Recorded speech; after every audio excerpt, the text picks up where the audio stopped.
और friends, hello all student, कैसे हैं आप सब। आई होप आप लोग बहुत अच्छे होंगे। हमने स्टार्ट किया था शीत युद्ध का दौर। शीत युद्ध का लेसन स्टार्ट किया था हमने, और हमने उसमें कुछ मेन इंपॉर्टेंट पॉइंट्स पढ़े थे। एक बार उसको रिवीजन करेंगे, उसके आगे आगे बढ़ेंगे। ठीक है। पहला पॉइंट हमारा था 1945 में द्वितीय विश्व युद्ध समाप्त हो गया। दूसरा पॉइंट था 6 अगस्त 1945 को अमेरिका ने हिरोशिमा जापान पर अणु बम गिराया। तीसरा पॉइंट हमने बताया था 9 अगस्त 1945 को अमेरिका ने नागासाकी जापान पर अणु बम गिराया। उसके बाद हमने पढ़ा था क्यूबा का मिसाइल संकट। इसमें था पहला पॉइंट, क्यूबा वेस्ट इंडीज का सबसे बड़ा द्वीप था। ठीक है। और इसके आसपास के द्वीप कौन से थे? अमेरिका है, अमेरिका के पास में ही क्यूबा पड़ता है। इसमें था मैक्सिको, जमैका, हैती, ये पड़ोसी देश है। 1959 में फिदेल कास्ट्रो ने जनरल बसीगा सरकार का तख्ता पलट कर दिया था। ठीक है, अपनी सत्ता पाने के लिए।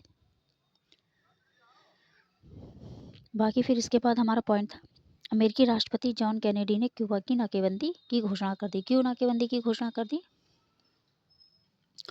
क्योंकि जो फिदेल कास्ट्रो थे उन्होंने जनरल बसीगा सरकार का क्या कर दिया? तख्ता पलट कर दिया। ठीक है, जैसे हमारे बांग्लादेश में अभी सैनिक शासन हो गया था, तो जो तख्ता पलट हो गया था। ठीक है, तो उसी प्रकार से यहाँ पर भी तख्ता पलट हो गया था। उसके बाद हमने देखा था जो रूस के खुश्चेव थे।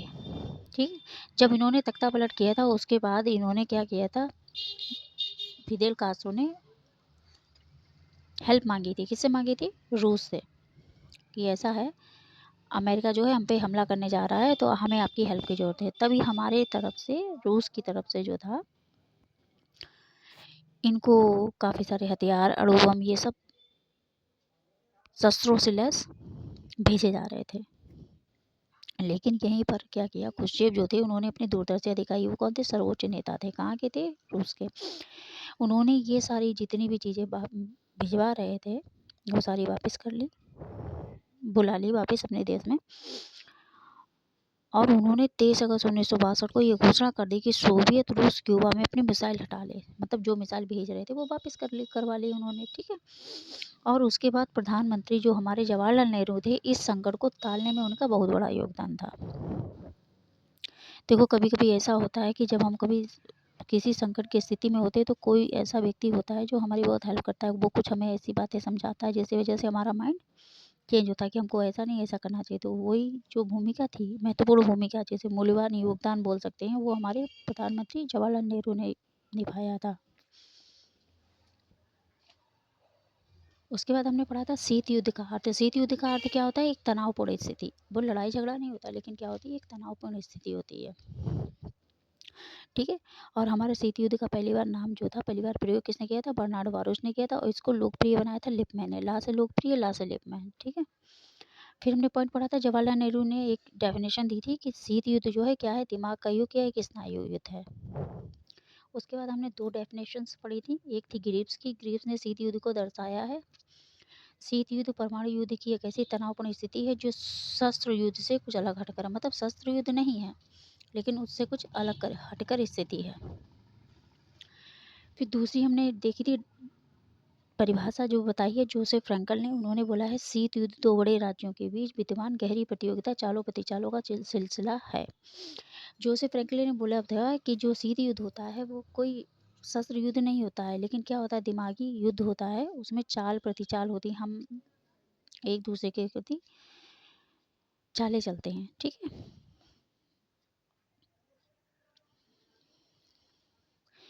फिर दो ध्रुवी विश्व का आरंभ। दो ध्रुवी विश्व का आरंभ क्या था? दो ध्रुवी विश्व में दो ही ध्रुव थे। कौन था? एक हमारा रूस था जो साम्यवादी था, और दूसरा हमारा अमेरिका था। अमेरिका पूंजीवादी था, साम्यवादी से उसका कोई मतलब ही नहीं था। ठीक है।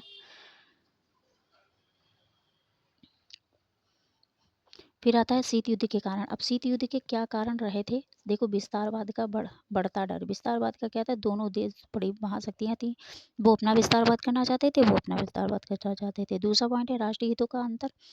राष्ट्रीय हितों के अंतर में क्या था कि उनके राष्ट्रीय हित अलग थे, उनके राष्ट्रीय हित अलग थे। दोनों देशों के राष्ट्रीय हित अपने अलग थे। द्वितीय विश्व युद्ध के बाद संयुक्त राज्य अमेरिका और सोवियत संघ दो महाशक्तियों के रूप में उभरे। जो मैंने अभी आपको बताया, दो ही महाशक्तियाँ थी, एक संयुक्त राज्य अमेरिका था, दूसरा रूस था। अमेरिका चाहता था कि साम्यवादी विचारधारा लुप्त हो जाए। साम्यवादी विचारधारा कहाँ थी? रूस में थी। तो वो साम्यवादी विचारधारा को लुप्त करना चाहता था, ठीक। और सोवियत संघ विश्व में पूंजीवादी विचारधारा को जड़ से समाप्त करना चाहता है। और सोवियत चाहता था कि जो पूंजीवादी विचारधारा है वो समाप्त हो जाए। दोनों एक दूसरे को नीचा दिखाना चाहते थे, मत चाहते थे कि हमारा सब सर्वे सर्वा हो और दूसरा व्यक्ति जो है आगे ना बढ़ सके। फिर है तीसरा पॉइंट, परस्पर विरोधी विचारधारा। अभी आपको दूसरे पॉइंट से पता ही चल गया हो कि परस्पर विरोधी विचारधारा का क्या मतलब होता है। परस्पर विरोधी विचारधारा, एक पूंजीवादी विचारधारा थी, दूसरी साम्यवादी विचारधारा थी, ठीक है। तो दोनों परस्पर विरोधी विचारधाराएं हो गई।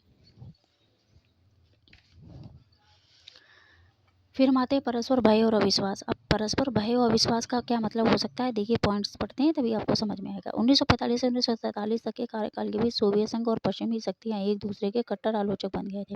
देखो कट्टर आलोचक तो थे ही, क्योंकि एक पूंजीवादी विचारधारा थी, एक थी साम्यवादी विचारधारा। अनेक विषयों में वैचारिक मतभेद के कारण एक दूसरे के प्रति अविश्वास तक तथा भय फिर से पैदा हो गया। अविश्वास और भय इसलिए था उन लोगों में क्योंकि एक थी साम्यवादी विचारधारा, दूसरी थी पूंजीवादी विचारधारा। तो साम्यवादी विचारधारा का मतलब ये होता है कि कोई भी एक व्यक्ति का वर्चस्व नहीं होता है, सबको सब मिलजुल कर जो भी कार्य करना है सब मिलजुल कर करते हैं और सबका हिस्सा होता है, ठीक है।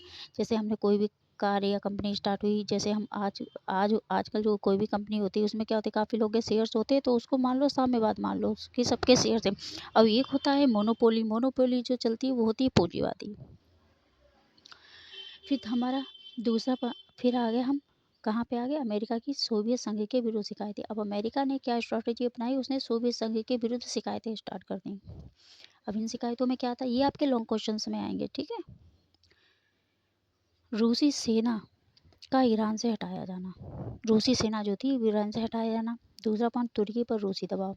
तुर्की पर जो रूसी दबाव था उन्होंने बोला अमेरिका ने ये शिकायत की कि रूस का दबाव जो है तुर्की पर ज़्यादा है। ये एक कारण बन गया शिकायतों का। दूसरा पहला कारण था रूसी सेनाओं का ईरान से हटाया जाना। फिर आता है सोवियत संघ द्वारा जर्मनी पर बोझ लाना। फिर आता है चौथा पॉइंट, सोवियत संघ द्वारा वीटो का बार बार प्रयोग करना। अब सोवियत संघ जो था वीटो में क्या थे, वीटो में 5 देश थे, ठीक है। एक संयुक्त राज्य अमेरिका था, एक रूस था, फ्रांस, ब्रिटेन और चीन, ये 5 देश थे। तो सबसे ज़्यादा वीटो पावर का प्रयोग किसने किया था, सोवियत संघ ने किया था, ठीक है। तो ये कारण बन गया। फिर सोवियत संघ द्वारा याल्टा समझौते की अवहेलना करना। अब याल्टा समझौता थोड़ा इंपॉर्टेंट है, इसको हम पढ़ेंगे। बाकी जो पॉइंट है वो इंपॉर्टेंट है, लेकिन वो आपको लॉन्ग क्वेश्चन में हेल्प करेंगे। बाकी ये पॉइंट जो है इसके शॉर्ट क्वेश्चंस भी आते हैं। ब्रिटेन व अमेरिका की रूस के विरुद्ध शिकायतें यह थी कि याल्टा समझौते को पूर्ण रूप से उल्लंघन किया गया। किसने उल्लंघन किया, रूस ने उल्लंघन किया। अमेरिका का ये कहना था कि रूस ने क्या किया, याल्टा समझौते का पूर्ण रूप से उल्लंघन किया। और फरवरी 1945 में रूजवेल्ट, चर्चिल, स्टालिन ने कुछ समझौते किए थे। ये जो तीनों व्यक्ति थे ये अमेरिका के थे। तो 1945 में इन्होंने कुछ समझौते किए थे। उदाहरण के रूप में जर्मनी को 4 अधिपत्य क्षेत्र, जर्मनी के क्या ऑक्यूपेशन जोन्स बना दिए, विभाजित करना है। और पोलैंड में सोवियत संघ द्वारा सुरक्षित लुब्निन सरकार तथा पश्चिमी देशों का सुरक्षित लंदन सरकार के स्थान पर स्वतंत्र चुनावों के द्वारा प्रतिनिधि सरकार की स्थापना करना। किसकी सरकार की स्थापना की, प्रतिनिधि सरकार की स्थापना की थी। नए पोलैंड को उसके पूर्व स्थिति में भाषा भाषी प्रदेश कर्जन रेखा के आधार पर पृथक करना। अब उन्होंने सोचा कि इसको रूस को क्या भाषा भाषी मतलब भाषाओं के हिसाब से क्या कर दो, डिवाइडेशन कर दो उसका। यद्यपि पश्चिम में उसे मुआवजे के रूप में कुछ जर्मन भूमि दिए जाने का प्रावधान था। सोवियत संघ द्वारा यह भी वचन दिया गया कि यह बाह्य मंगोलिया में पूर्व स्थित दक्षिण सखालिन और कुराइन द्वीपों पर स्वामित्व दारेन का अंतर्राष्ट्रीयकरण करेगा। ठीक है, यहाँ तक समझ में आए। ये सारे आपके लॉन्ग क्वेश्चंस में आएंगे। अब आता है हमारा मेन इंपॉर्टेंट पॉइंट, बर्लिन की नाकेबंदी, जो सबसे ज़्यादा हेल्प करता है आपको शॉर्ट क्वेश्चन लॉन्ग क्वेश्चन दोनों में। बर्लिन की नाकेबंदी कब हुई या बर्लिन की दीवार कब गिरी, ये सब था हमारे जर्मनी से जुड़ा हुआ, ठीक है, जो यूरोप में पड़ता है, ठीक है। तो हम पढ़ेंगे बर्लिन की नाकेबंदी। जून 1948 में लंदन प्रोटोकॉल का अतिक्रमण करके रूस ने बर्लिन एवं पश्चिमी जर्मनी के मध्य में के सभी रेल, सड़क, जल यातायात बंद कर दिए। क्यों? क्योंकि देखो, जब रूस को आधा हिस्सा जर्मनी का मिला, देखो जर्मनी थी बीच में, मान ली जर्मनी थी तो उसके बीच में हिस्से कर दिए, बर्लिन की दीवार खड़ी कर दी। जो इधर का हिस्सा था पूरब पश्चिम का हिस्सा वो अमेरिका ने ले लिया, और जो पूरब का हिस्सा था वो रूस के अंदर में आ गया। इतना ही नहीं, हजारों जर्मन युद्धबंदियों और जो इधर का व्यक्ति था वो उधर नहीं जा सकता था, उधर का व्यक्ति इधर नहीं आ सकता था। मतलब इधर का व्यक्ति इधर ही रहेगा, इधर का व्यक्ति इधर ही रहेगा। फिर पीटर लोयन ने बर्लिन की नाकेबंदी में शीत युद्ध पर पड़े प्रभाव के बारे में टिप्पणी करते हुए लिखा, क्या लिखा उन्होंने? यद्यपि रूस की बर्लिन नाकेबंदी असफल सिद्ध हो गई, उन्होंने कहा रूस ने जो बर्लिन की नाकेबंदी की वो असफल सिद्ध हो गई। मई 1949 में नाकेबंदी को समाप्त कर दिया गया। कब नाकेबंदी समाप्त हुई? 1949। ये इंपॉर्टेंट है, डेट याद रखिए। परंतु इस घटना का परिणाम यह निकला कि अब सोवियत संघ का विरोध करने के लिए अमेरिका तरह तरह के सैनिक संगठनों की स्थापना करने की दिशा में सक्रिय हो गया। सोवियत संघ का विरोध जब हुआ तो अमेरिका तरह तरह की सैनिक गठबंधों की स्थापना करने की दिशा में सक्रिय हुआ। क्योंकि उन्होंने कहा कि जो सोवियत संघ है इसका तो विरोध हो रहा है, व्यक्ति इसका विरोध कर रहे हैं, तो ये मौका हम अपने हाथ से नहीं जाने देंगे और हम क्या करेंगे, तरह तरह के सैनिक संगठनों की स्थापना करेंगे। क्योंकि अब हमको मौका मिल गया ना। इस प्रकार शीत युद्ध की उग्रता बढ़ गई। शीत युद्ध की उग्रता कब सबसे ज़्यादा कब बढ़ी थी? बर्लिन की नाकेबंदी। तो ये बर्लिन की जो दीवार थी ये शीत युद्ध का मेन पॉइंट था। रूस द्वारा जर्मनी पर बोझ लादना, रूस द्वारा जर्मनी पर बोझ लादना, अब ये भी इंपॉर्टेंट पॉइंट है। मेन इंपॉर्टेंट ये था, लेकिन उसके बाद अगर लॉन्ग में आप लिखोगे तो ये भी आपके लिए इंपॉर्टेंट पॉइंट है। इसमें क्या होगा, सोवियत रूस ने जर्मनी समझौते के और भी अनेक गंभीर उल्लंघन किए। जैसे रूस ने अपने अधीनस्थ जर्मनी क्षेत्र में हजारों लोगों को कैद कर रूस भेज दिया। क्या क्या? रूस ने अपने अधीनस्थ जर्मनी क्षेत्र में, अब जो उसका अधीनस्थ जर्मनी क्षेत्र था, जो पूर्वी भाग उसको मिला था, उसमें हजारों लोगों को उसने कैद किया और कहाँ भेज दिया? रूस में भेज दिया। बंदी शिविरों में डाल दिया गया, जहाँ बंदी शिविर होते थे जहाँ बंदियों को डालते थे वहाँ उनको डाल दिया गया। सेकेंड पॉइंट है, पूर्वी जर्मनी की जनता को पश्चिमी जर्मनी की जनता से एकदम अलग कर दिया गया। अभी जो मैंने पॉइंट आपको बताया था कि अगर एक चीज़ के दो हिस्से कर दिए गए, पूरब का किसी और व्यक्ति पर अधिपत्य है और पश्चिम का किसी और पर अधिपत्य है, तो जो पश्चिम पे जिसका अधिपत्य है वो अपनी मर्जी से ही वहाँ पर करेगा शासन। अप्रैल 1946 में जर्मन समाजवादी दल को बलपूर्वक साम्यवादी दल में मिला लिया गया। ठीक, क्या हुआ? अप्रैल 1946 में जर्मनी समाजवादी दल को बलपूर्वक साम्यवादी दल में, जो समाजवादी दल था जर्मन का उसको उन्होंने बलपूर्वक किसमें मिला दिया? साम्यवादी दल में मिला दिया। फिर फोर्थ पॉइंट है, जर्मनी को एक पृथक आर्थिक इकाई माने जाने संबंधी व्यवस्था को ठुकराते हुए रूस ने स्पष्ट कर दिया कि अपने क्षेत्र पर अपना व्यापार स्वयं करेगा। क्या हुआ? जर्मनी को एक पृथक आर्थिक इकाई माने जाने संबंधी व्यवस्था को ठुकराते हुए, जब जर्मनी की जो आर्थिक व्यवस्था थी उसको ठुकरा दिया गया और रूस ने यह स्पष्ट कर दिया कि प्रत्येक क्षेत्र पर अपना व्यापार स्वयं करेगा, कि जो क्षेत्र उसके अंडर में है वो वहाँ पर व्यापार अपनी मर्जी से करेगा। ठीक है, यहाँ तक समझ में आया? बाकी हम देखते हैं सोवियत संघ की अमेरिका के विरुद्ध शिकायतें। देखो, पहले शिकायतें की थी अमेरिका ने, ठीक है, पहले शिकायतें की थी अमेरिका ने। पहले अमेरिका ने सोवियत संघ के खिलाफ शिकायतें की थी, लेकिन उसके दूसरे पॉइंट में फिर सोवियत संघ ने अमेरिका के खिलाफ शिकायतें की थी। क्योंकि हर व्यक्ति का पिक पॉइंट होता है, हर गलतियाँ हर किसी से होती हैं, तो दोनों देशों ने एक दूसरे की गलतियों को ही पकड़ा। ठीक है, रूस ने अमेरिका की और अमेरिका ने रूस की। पहला पॉइंट है इसका, पोलैंड एवं बाल्टिक देशों के में रूस विरोधी अमेरिकी कदम। देखो, बाल्टिक में 3 देश थे, पोलैंड एवं बाल्टिक देशों के रूस विरोधी अमेरिका के कदम क्या थे? बाल्टिक देश जो थे, एस्टोनिया, लाटविया और लिथुआनिया, ये 3 देश थे बाल्टिक। ठीक है, बाल्टिक देश हमारे यूरोप में आते हैं, इतने बाल्टिक, इनको बाल्टिक कहते हैं, ये 3 देशों को बाल्टिक देश कहते हैं। रूस का मानना है कि जब उसके द्वारा पोलैंड एवं बाल्टिक देशों में अपनी भूतपूर्व भूमि पर अधिकार किया गया, जब रूस ने बोला कि यहाँ पर हमारा अधिकार है, तो अमेरिका को चाहिए था कि वह इस परिस्थिति या स्थितियों को मान्यता देता, लेकिन अमेरिका ने ऐसा नहीं किया। इसके विपरीत अमेरिका ने ब्रिटेन के साथ मिलकर पोलैंड की लंदन स्थित रूस विरोधी निर्वासित सरकार को मान्यता प्राप्त कर दी। ठीक है, इसके अतिरिक्त 1939 में जब सोवियत संघ ने लेनिनग्राद की सुरक्षा के लिए फिनलैंड की भूमि का एक छोटा सा टुकड़ा प्राप्त करना चाहा, तो अमेरिका, ब्रिटेन और फ्रांस जैसे पश्चिमी देशों ने ऐसे कदम उठाए जो कभी भी युद्ध भड़का सकते थे। हमारा नाटो है, नाटो में ब्रिटेन, फ्रांस और अमेरिका, ठीक है, सब हैं। तो ये हमेशा जब भी अमेरिका को डिसीजंस लेता है तो ब्रिटेन को, फ्रांस को, यूरोप के बहुत से देशों को अपने इधर मिला लेता है। तो जो अमेरिका बोलता है वही कार्य किए जाते हैं, या वही डिसीजंस लिए जाते हैं। तो बस यही हुआ वहाँ पे भी, जो कभी भी युद्ध भड़का सकते थे। क्यों? मतलब उन्होंने ऐसी स्थिति पैदा कर दी कि जिससे कभी भी युद्ध हो सकता है। जितने दिनों तक युद्ध चला, अमेरिका ने बाल्टिक देश कौन से बताए थे? Estonia, Latvia, Lithuania. याद करेंगे सिंपल। अगर उल्टा तरीके से याद करेंगे, पहले हम एस्टोनिया याद करेंगे, एस्टोनिया, लाटविया एंड लिथुआनिया। जब हम कोई भी चीज़ सीरियल से याद करते हैं तो हमको जल्दी समझ में आती है। तो कैसे याद करेंगे? बोलिए हमारे साथ। एस्टोनिया, लाटविया, लिथुआनिया कि वॉशिंगटन स्थित दूतों को मान्यता बनाए रखी, ठीक है।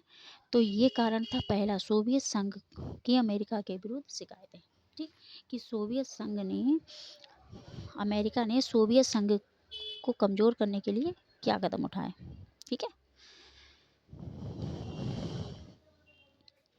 फिर देखिए सोवियत विरोधी प्रचार अभियान। अब सोवियत विरोधी जितने भी प्रचार अभियान थे किसने किए? अमेरिका ने। युद्ध के दौरान पश्चिम द्वारा द्वितीय मोर्चा खोले जाने में देरी, ठीक है, ठीक है। ये आपके सारे लॉन्ग्स में आएंगे। जो इम्पोर्टेंट पॉइंट है मैं आपको बता दे रही हूँ, उसी को करो। अभी जो मैं समझा रही हूँ वो इम्पोर्टेंट पॉइंट है, उसके अलावा आप लॉन्ग में देख सकते हैं। सिर्फ एक बार रीडिंग कर लीजिए, बाकी सब समझ में आ जाएगा, ठीक है। अमेरिका द्वारा परमाणु बम का रहस्य गुप्त रखना। अमेरिका द्वारा परमाणु बम का रहस्य, अब ये इंपॉर्टेंट है, इसको हम सही से देखेंगे, ठीक है। देखो द्वितीय विश्व युद्ध के दौरान जब अमेरिका ने जापान के 2 शहरों पर, हिरोशिमा और नागासाकी पर परमाणु बम गिराया, तो सोवियत संघ आश्चर्यचकित रह गए। क्यों रह गए? क्योंकि सभी को ये पता था कि परमाणु बम अभी किसी भी देश के पास नहीं है, क्योंकि अमेरिका ने परमाणु बम होने का रहस्य सोवियत संघ से छुपाया था, ठीक है। परमाणु बम होने का रहस्य किससे छुपाया था? सोवियत संघ से।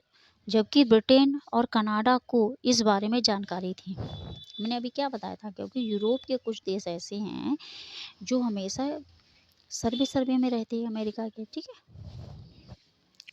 तो इन्होंने ये चीज़ छिपाई थी, ठीक है।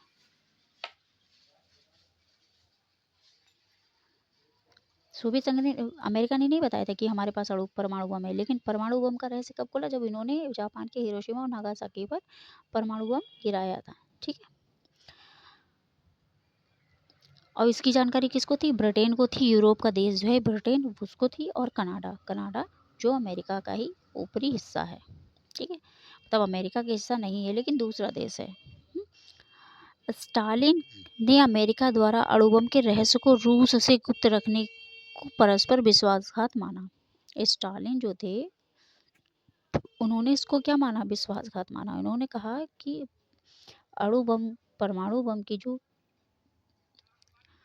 बात है वो इन्होंने हमसे छुपाई है, ये तो क्या है? एक हिसाब से विश्वासघात है। अभी इन्होंने जापान पे गिराया, हो सकता कल ये कुछ भी कर सकते हैं ना। इससे दोनों देशों की मित्रता अविश्वास में बदल गई और दोनों देशों के बीच शीत युद्ध का मार्ग प्रशस्त हो गया। अब देखो कुछ पॉइंट ऐसे थे जो शीत युद्ध होने के कारण भी बने थे, ठीक है। तो परमाणु बम ये भी कारण था। फिर